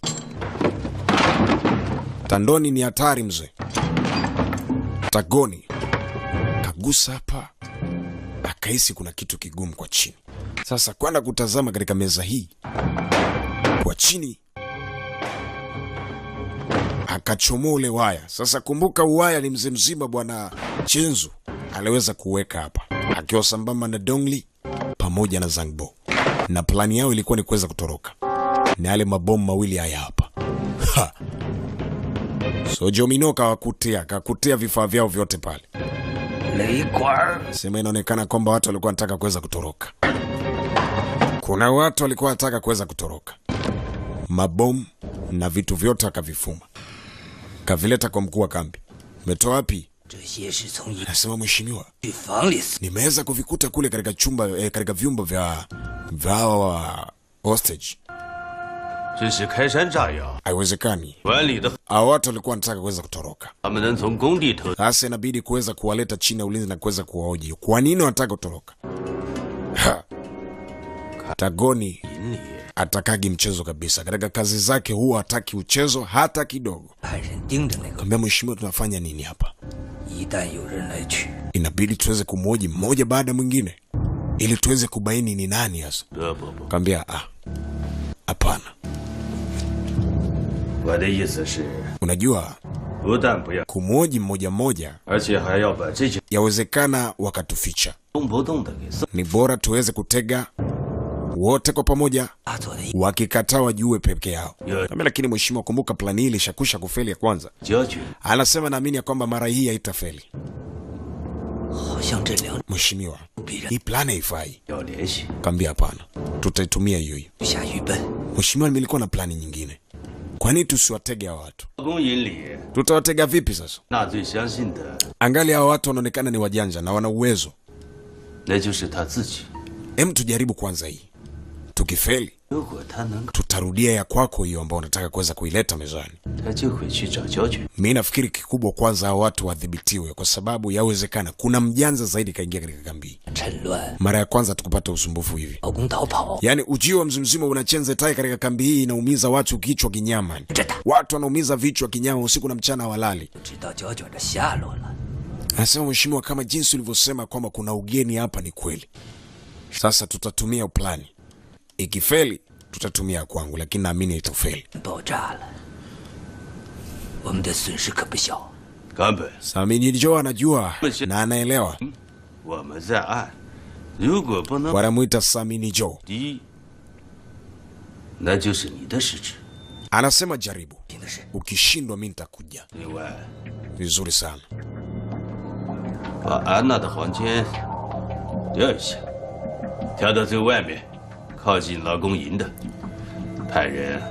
Generali Tagoni huwa anajiamini sana. Na mambo yake huwa anayafanya kwa kujiamini, kwa sababu anaelewa uwezo na kazi hii. Anajua ameanza muda mrefu, mpaka leo ni muda mrefu. So Jamino akawa ameshakwisha kuelele swala. Sasa baba la baba Chenze Tai Mr. Teacher, usiku huo wa kulala mzee, bado operation ipo pale pale. Kikubwa nataka kuweza kubaini kwanza kukaa karibu na ubinti ambaye tayari alishakwisha kuonyeshwa picha yake. Usiku wakati huo mambo yanaendelea. Sasa jamaa plani yake ni kutega makima wake na wakina nane waleka mabomu hapo pamoja na uwaya. Akarudisha ile mabomu pale pale sehemu alipoweza kuyatoa. Wakati huo mzimzima wa Chenze Tai yeye anaona kila kitu. Usiku wenzao wamelala kambini kule, kakaa tu huko barabarani. Sema kwa hiyo wamerudisha ili waweze kumkamata aliyeweka, si ndio? Sasa hapa ni kuweza kufanya plan B. Sasa usiku binti kaletewa chakula. Kumbuka huyo ni bosi tayari ameshakwisha kumpenda. Kamwekea katika chumba kizuri, kamwekea chakula, kampa mahitaji yote anayotaka, kwa sababu bosi tayari ameshakwisha kupenda. Mara usiku binti ya Juni anakuja na blanketi. Yani ni jamaa binti katekwa, lakini analelewa kama vile yani ni mheshimiwa. 慢点吃。 Anasema kulingana na mheshimiwa kunipa oda, nimeona nikulete blanketi. Kwa hiyo talala sehemu nzuri na kujifunika atajifunika. Kaambia sitaki msaada wake bwana. 安娜小姐， Anasema nisikilize. 佩服你， Kubali tu. 真的不怕死啊！ Bora uwe na mheshimiwa uishi kwa raha. 在你们手上， Akamwambia nitaishi kwa raha, lakini kuwa naye 本小姐， asahau. 让我好好吃完这最后。 Mimi siwezi nikauza mwili wangu.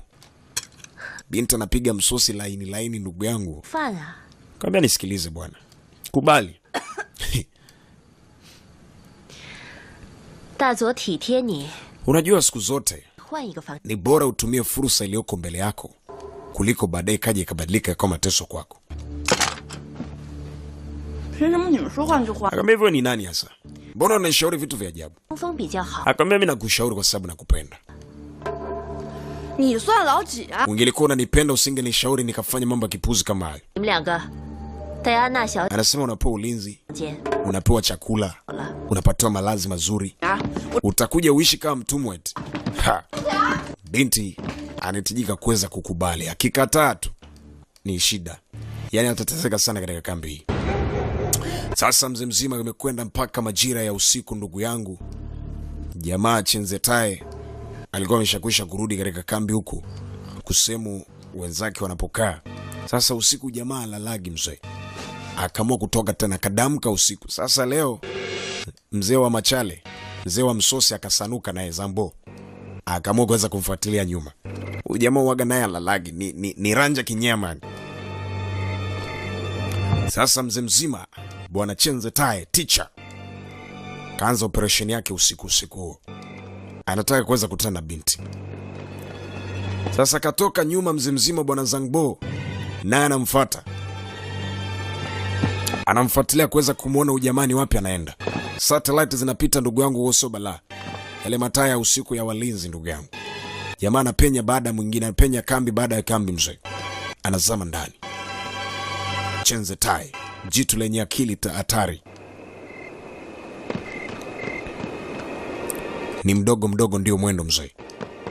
Ni mwepesi kama Pepsi na si mzembe kama mzembe mzee. Zangbo naye anafuata nyuma. Anataka kuweza kubaini ujamani wapi anaenda.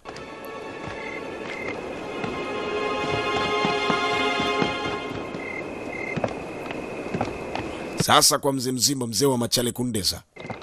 Dodo. Usiku anapiga zake patrol, yupo na makoplo fulani. Wanapita zake chumba bana chumba. Sasa jamaa kafika hapa. Yaani sijui hata funguo ni wapi ameshaiba. Kafungua mlango akazama ndani. Cheki buta aliovaa mzee. Aha. Mwendo wake si haba. Kazama ndani. Chenzetai. Usiku wenzake wamelala, anafanya mambo na mavitu mzee.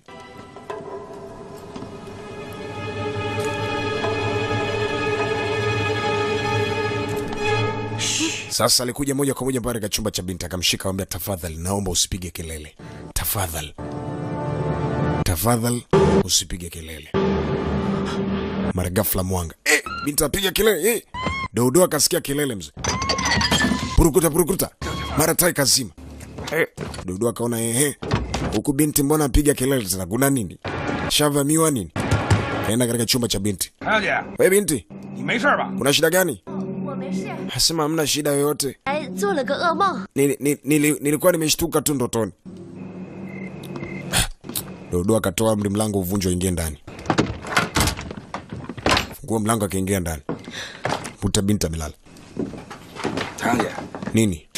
Kuna shida gani hapa? 这大半夜的， Hamna shida. 你们要干嘛？ Sasa mbona mnaingia katika chumba changu?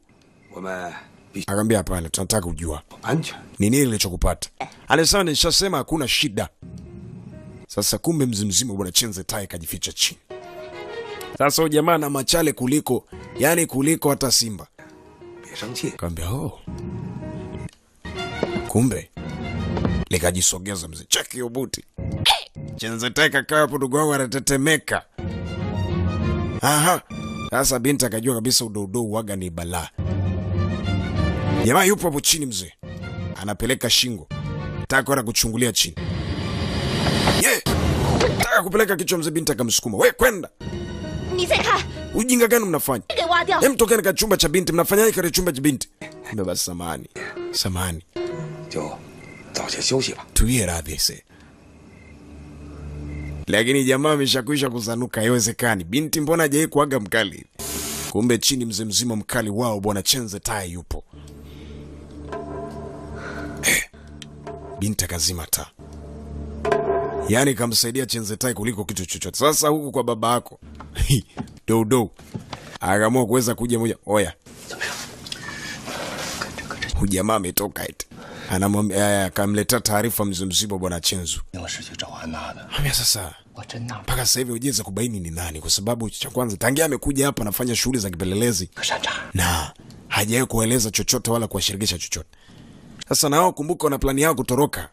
Kwa hiyo anashangaa kumwona huyu jamaa anawazibia riziki zao, anawazibia njia zao za kuweza kupita. 不一般， Anasema kwanza tunataka kuweza kumjua ni nani na kwa nini anafanya mambo kama haya. 他干他的，咱们 Anasema usiku wa leo nimemwona ametoka. Hujamuona? Kwambia sijamuona. 还要呢， Sasa inabidi tuweze kumfuatilia kwa ukaribu na tuweze kubaini nini ambacho anakifanya. 我担心他搅乱了我们的计划。 Kwa sababu tukiendelea kumwacha hapa, 回去回去， yawezekana akatuzibia mambo yetu mengi sana. Sasa binti kwa kagonga kitanda. We 5237 ndo mfungwa Chenze Tai. Waga namba yake ya gerezani ndo hiyo.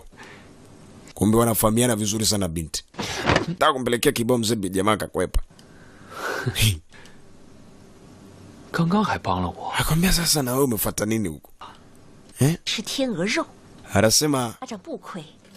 na mimi nimetumwa.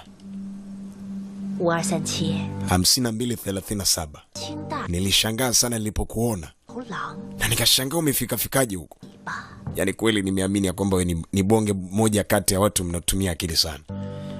Binti huyu alimwacha kule Shanghai. Lakini Shanghai naye amemkuta katika kambi hii. Kwa hiyo inamaanisha kwamba wote atakuwa ametumwa na profesa. Sasa na huyu binti yawezekana kwamba ni Mchina na ni freedom fighter ambaye naye anatumika kwa ajili ya kuweza kuleta uhuru wa China. 天鹅带走， Anasema kwamba 小泉亲会同意。 sehemu hii inaonekana ina ulinzi wa kutosha. 赛 Sasa tunashindwa kuelewa hawa hostage tutawakomboaje? 白天鹅 Tutapataje mbinu gani tutaifanya kwa ajili ya kuweza kuwatoa? 没那么容易。 Kwangu mimi imekuwa ni ngumu sana.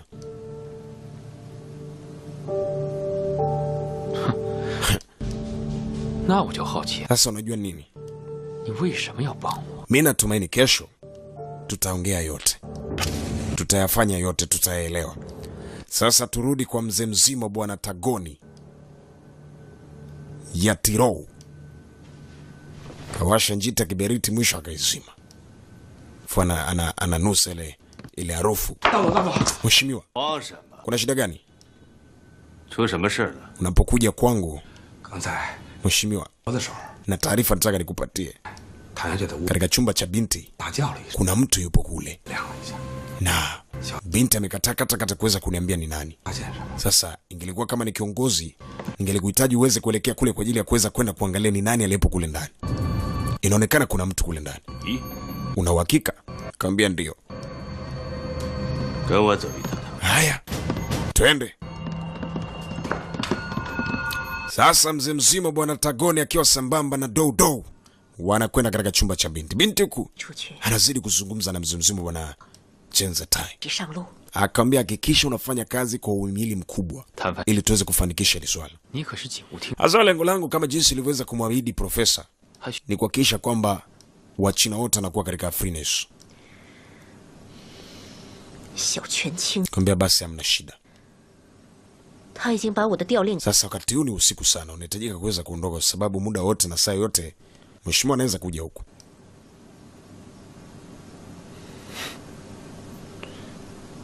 那你能告诉我 Kaambia basi hamna shida. 是一路 Mimi nakwenda, lakini unahitajika kuweza kuwa makini sana.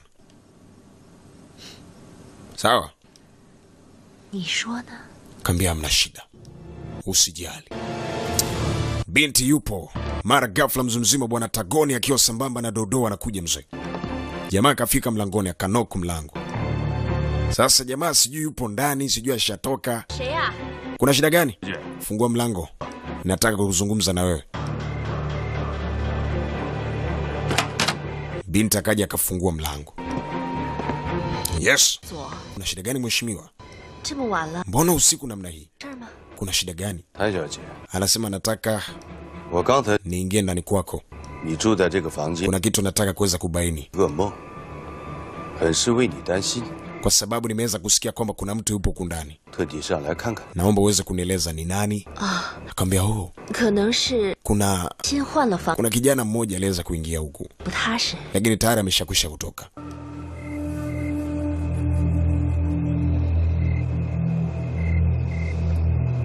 谭小姐， Unamjua? 你是个聪明， Uliweza kuiona sura yake? 不应该在我面 Ili uweze kuniambia ni nani? Eh? 之前 Binti anasema ndiyo, 确实有人来， niliona sura yake lakini siikumbuki. 没关系， Oh, 我会帮你把这个 basi hakuna shida. Kama ameshakwisha kuondoka hakuna shida. 早点休息。 Kesho utaweza kumbaini. Sasa kesho binti inahitajika kuweza kuangalia kwa jicho la tatu, kuweza kumbaini wa kijana na kuweza kumtaja mbele ya mheshimiwa bwana Tagoni ni nani. Sasa binti kashakwisha kujiloga mwenyewe mzee. Sasa ndugu yangu, usiku ule ule jamaa karudi kwanza kutazama kama kuna mfungo wote aliweza kutoroka. Kufika huku mfungo namba 3752 tayari alishafika ndani siku mingi sana. Sasa ndugu yangu, operation ilifanyika jana usiku, hawakuweza kubaini chochote. Sasa asubuhi na mapema Tagoni kaamka na binti mkuku, anataka kujua binti amtaje ni nani aliyemwona katika chumba chake. Wakaitwa wote, hostage wote, mateka wote wakaitwa.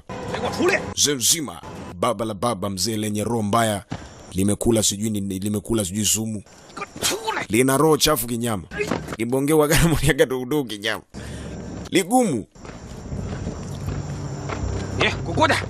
Wale wote wababe wanaojulikana wakatolewa mbele. Chenzu na alitolewa. Sasa binti anataka kuweza kumtaja ni nani aliweza kumuona usiku wa jana, ni nani aliweza kuingia katika chumba chake. Hata Chenzu tae pia naye alitolewa. Hao wote ni watu ambao wanashukiwa, yani wanasadikika, kwa sababu sura zao zinaonekana ni zile sura za maangamizi. Mheshimiwa, nafikiri tayari nimeshakwisha kuwatoa. Sasa ni wakati wa binti kuweza kubaini ni nani hasa. Jamaa kakaa pale, mzee atatajwa, atafanya nini sasa? 谭小姐， Binti, 我在这， sasa 放心， unaweza kukagua kati ya hao wote hapo, uweze kunipatia jina lake, uweze kunipatia sura yake ni nani. Sasa sijui atamtaja mzee mzima bwana watano, twende sambamba mzee. 我在这，放心的。 Okay, tunaanzia hapa. Binti anapata jukumu ni kubaini ni nani aliweza kuingia katika chumba chake majira ya jana usiku.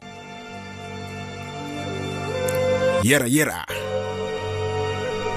Sasa sijui atamtaja mzee mzima bwana Chenze Taya, utafanya nini? Twende sambamba tukashuhudie. Wametengwa wale wanguli, wale wababe wa eneo hili ambao wanahofiwa. General Tagoni anasubiri kujua ni nani huyo alifika usiku wa jana katika chumba cha binti. Sasa yupo Chenze Tae pale, yupo Chenzu, Dongli huyo hapa, na wapambe wengine wapo pale. Binti anapita, anamtazama mmoja banda mwingine mzee. Akampita mzee mzima wana Chenze Tae. Sasa kama muhalifu au mshukiwa tayari ashakwisha kupitwa, nani sasa alibaki? Kampita mzee mzima wana Chenze Tae, hakumtaja. Kapita hadi mwisho.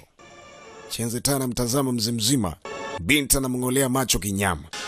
Aha. Sasa Zangbo yupo mwisho kabisa mzee. Akampita tena kwa mara nyingine, hakuweza kumtaja.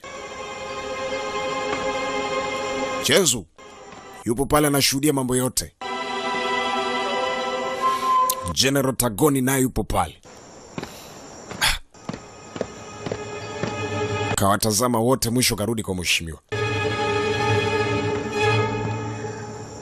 大佐， Mheshimiwa, 人没找到， sijamuona.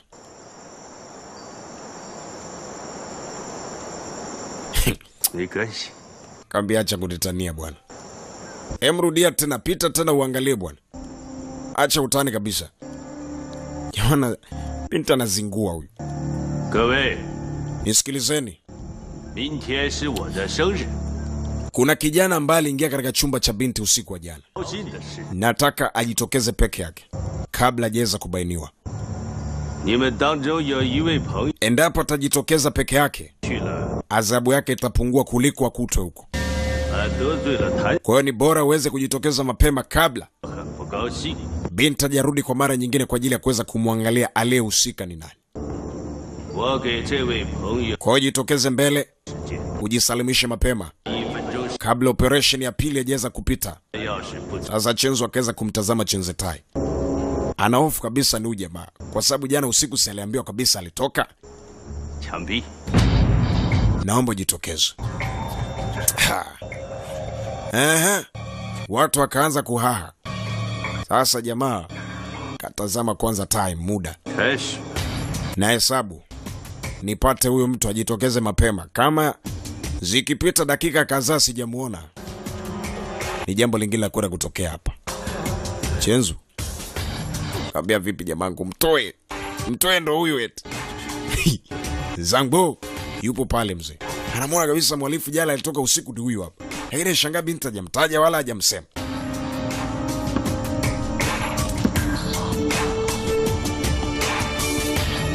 Aha.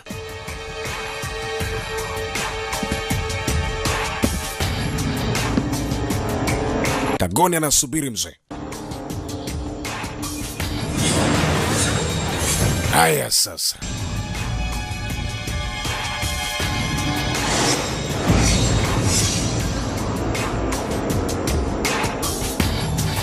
Linyambo lete linasubiri mzee.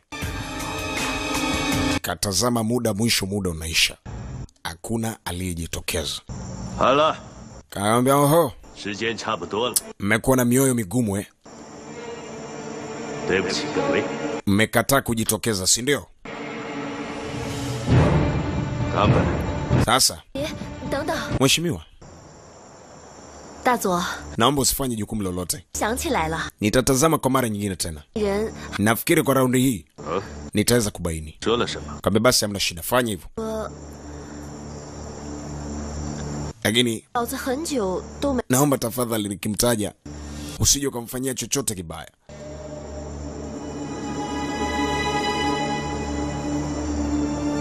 哥子， Sawa, mwita Dodo.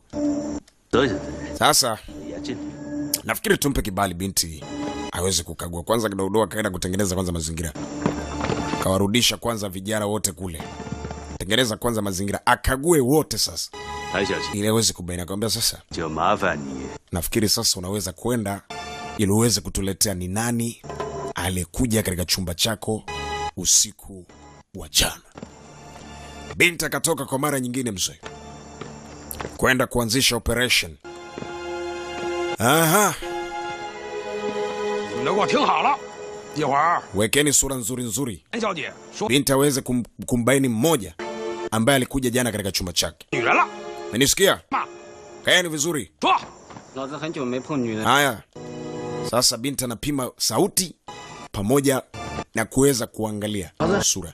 Sasa kuna neno fulani ambalo alikariri katika siku ya jana usiku, wanalisema 老子很久没碰女人了。 anapita anasikiliza sauti, akafika kwa mkali bwana Chenzetai, 老子很久都没碰过。 akazungumza le maneno. Binti akamtazama, akamwangalia Tadoni, akakataa, sio yeye, akampita mzee. 老子很久没碰过女人了。 Jamaa mwingine naye akazungumza, sio yeye, kafika kwa kibonge Jeurimani huyu.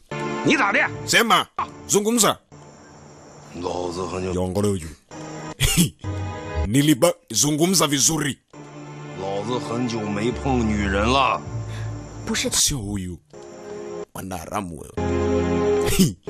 Yaani Dodo pamoja na Dongli wana bifu lao hao. Kafika kwa Chenzetai, kwa Chenzu. Kazungumza, sio yeye. 女人了。 都不是。 Sio yeye. Sasa ni zamu ya mzee mzima bwana wanamuita Zangbao. 老子很久没碰女人了。 Kazungumza kivivu kweli. Binti akashtuka.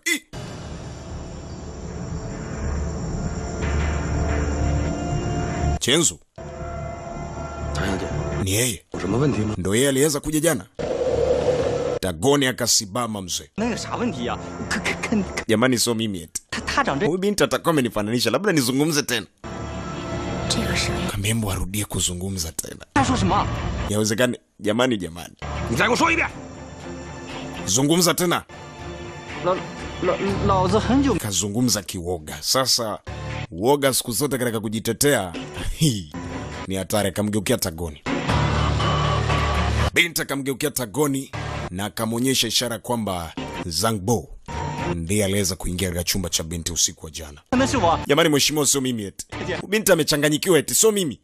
Akamwambia binti sio mwongo. Alikuona na alikusikia sauti yako. Kwa hiyo hauna sababu yote ya kukimbia wala kuweza kuescape imada. Ni lazima uweze kupata adhabu.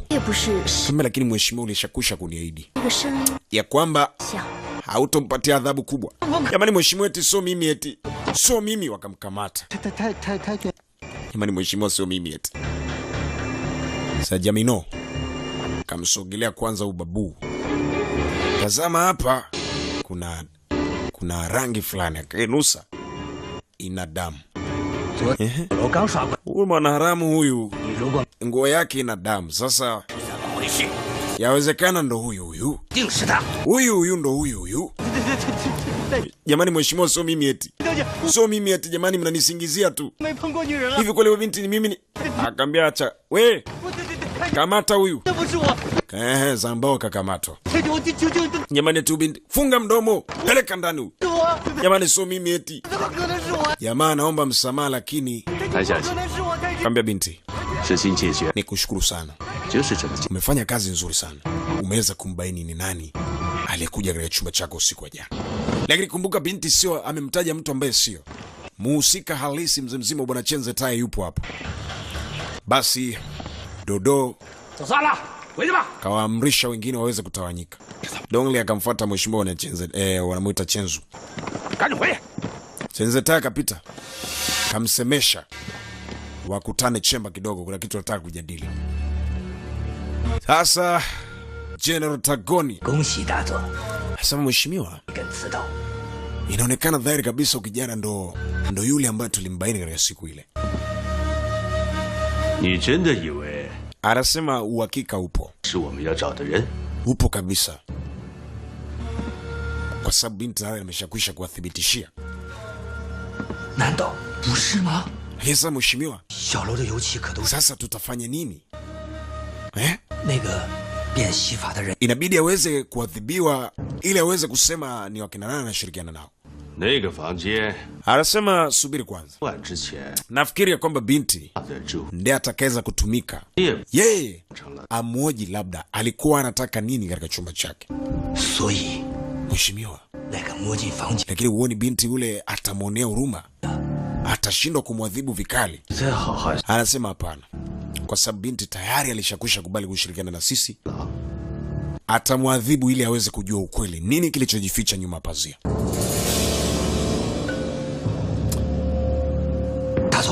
Mheshimiwa, naona itakuwa ni ngumu sana. Binti atashindwa kuweza kubaini ukweli. Na kama atashindwa kubaini ukweli itakuwa ni hatari. Zela Machale anasema hapana, tumwachie kazi. Basi hamna shida. Jamaa uhaga anapendaga misimamo yake ifuatwe. Sasa baba la baba kakamata kafungwa, anatembezewa bakubaku za kutosha. Dodo anampa kipigo kama mbwa koko vile mzee. Sema unashirikiana na nani? Na ni nini ulichokifuata katika chumba cha binti? Mheshimiwa, sijafuata chochote. Hujafuata Hujafuata Unasema usemi. Ulifuata nini katika chumba cha binti? Zungumza. Uzungumzie. Mheshimiwa jamani, sikwenda eti. Sikwenda katika chumba cha binti eti. Taka kumwasha binti akazuia. Kuna nini? Huyu ni mhalifu. Anahitajika kula stiki za kutosha. mpaka aseme. 还是交给你吧。 Sasa shika kiboko umwadhibu mwenyewe mpaka aseme. Mpaka aseme alifuata nini katika chumba chako. 我想点辙， Sasa nataka useme. 不成男人。 Nini ulichofuata katika chumba changu? Dodo ataka amtembezee bakubaku. Makoplo waweze kutoka pale. Binti akabaki pale. Chapa. Sasa alipotoka kamsogelea Zangbao. 有效， Kaambia sasa nikwambie kitu. 就把你的嘴 Vunga kama ujui chochote. 熬过这2天，我得 Nina issue ya maana sana naifanya. 替你们。 Na mimi ni moja kati ya wana revolution. Nimekuja hapa kwa ajili ya kuweza kuongoa katika kambi. Sijakuelewa unamaanisha nini? Binti akamtazama. Anakumbuka plani ambazo Chenzo alishakwisha kumwambia kwamba plani yao kubwa ni kuweza kutoroka. Na ili kuweza kutoroka, mfungwa namba 5237 anahitajika kuweza kushirikiana naye. Sasa labda huenda ndo plani wanaiplani. Inamaanisha kwamba unatumika na mfungwa namba 5237. 大家都得一 Akamwambia ndo habari ndo hiyo. Kikubwa ni kuweza kuescape hapa. Wakati wanazungumza yale mwamba bwana General Tagoni anakuja kule mzee. Yera. Binti kule tayari ameshakwisha kupanga plani. Anamwambia kwa hiyo unataka utulie hivyo. Nikikupiga, nikikuchapa unatulia. Mara ghafla binti akasikia mchakacho. Karudi nyuma mzee. Stiki. Chezea za kutosha. Mheshimiwa karibu. Binti anamtemezea za kutosha. Chapa. 哎，小姐， Subiri. Kutazama kweli jamaa ametembezewa bakubaku za kutosha.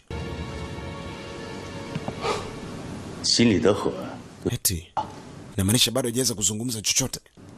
给他留口气。 Inaonekana bado mpaka sasa ni kiburi, si ndio? 那我先出去了。 Anasema hajazungumza chochote. 你是昨晚的当事， Sasa inabidi uweze kumwazibu na kuendelea kumwazibu mpaka aweze kuzungumza.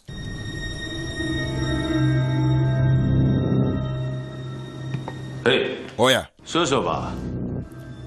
昨天晚上都 kama unahitaji maisha yako yaweze kuwa salama ni lazima uweze kuzungumza. Ulifuata nini katika chumba cha binti?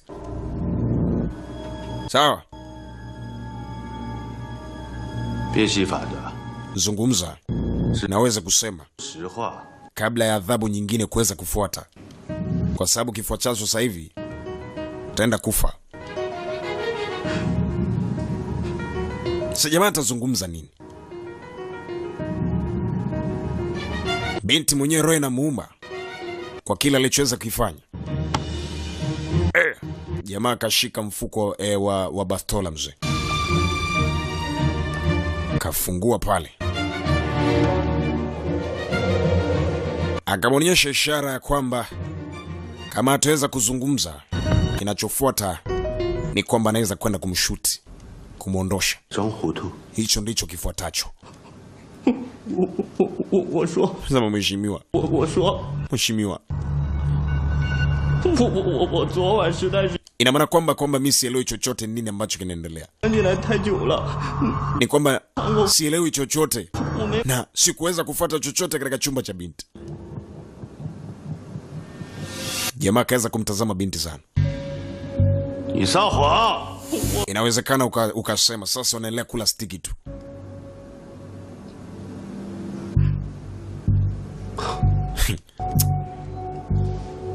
谭小姐， Nisikilize. 请继续。 Huyu inahitajika kuweza kuchapwa tu. Aendelee kula stiki mpaka aweze kusema. Hakuna kingine cha kuweza kufanya. Ni stiki mwanzo mwisho. Mheshimiwa akaondoka mzima. Binti akabaki na Zangbu akamwambia, "Oya. Chapa pole pole. Piga za kutosha." Jamaa anatoka nje anasikia mastiki mzima mtu anavyotembezewa. Anasema sijui chochote. Sijui chochote mnanionea. Binti anampa.